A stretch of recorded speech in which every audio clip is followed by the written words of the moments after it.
pourquoi ce discours de Tony Parker est beaucoup plus important que ce que tu penses. Là, on joue pas physique, là. Ils nous dominent parce qu'ils pensent qu'on est de la merde. Alors même si tu connais rien au basket, t'es peut-être déjà tombé sur un extrait de ce discours. Je m'en fous ce qui arrive en deuxième mi-temps, même si on perd. Au moins, on joue avec notre fierté. Mais peut-être que tu ne te rendais pas vraiment compte de à quel point il a changé l'histoire du basket français. Parce que à part 22 mecs bizarres, personne suit vraiment l'équipe de France. Voilà, tout le monde s'en fout, faites pas genre.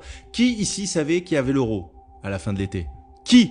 Je connais personne, à part moi, qui suis hypé par ce putain d'événement. Alors venons-y, pourquoi ce discours est aussi spécial? Déjà, premièrement, c'est simple, il met les frissons et il est filmé par le frère d'Orelsan et c'est déjà suffisant. Mais c'est pas tout. En réalité, Tony Parker n'aurait jamais dû être là. Regardons les dates. Le discours, c'est le 20 septembre 2013. Or, le 19 juin 2013, donc pile 3 mois avant, il se passe ça.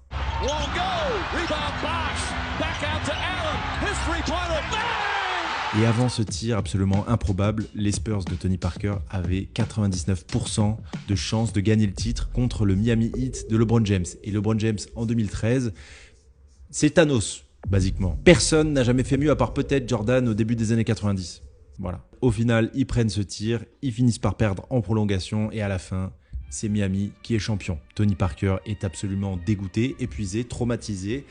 Évidemment qu'il appelle Vincent Collet, le sélectionneur, pour lui dire « Bah non, je participe pas à l'Euro, t'es malade !» Ça n'a aucun sens, faut imaginer, hein, Tony Parker, en NBA, c'est une méga star, il est tellement riche.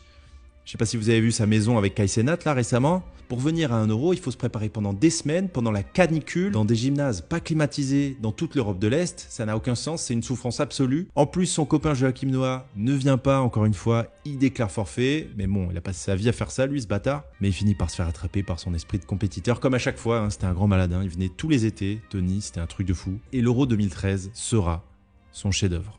Il va atomiser toutes les équipes. Grande-Bretagne, c'est la gifle. Israël, c'est la gifle. Lettonie, Lituanie, c'est la gifle à chaque fois. Goran Dragic, un meneur NBA extrêmement fort qui était chez lui à cet Euro, qui pensait clairement le gagner, se fait fesser. Il finira meilleur scoreur et meilleur joueur du tournoi.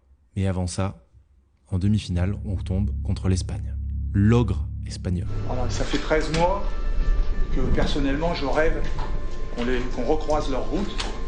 Parce que je suis persuadé que toutes les séries sont faites pour s'arrêter. C'est clairement l'équipe à abattre, ils sont champions du monde et d'Europe en titre. Sur les 8 dernières fois où on les a joués, on les a gagnés une seule fois. À ce moment-là, c'est pas une rivalité, c'est juste du pur seum. Et d'ailleurs, 13 mois auparavant, au JO, on s'était quitté là-dessus. Alors évidemment, le match commence dans une atmosphère électrique et à ce moment-là, l'Espagne est trop forte, sauf que Tony Parker a décidé de se déguiser en demi-dieu.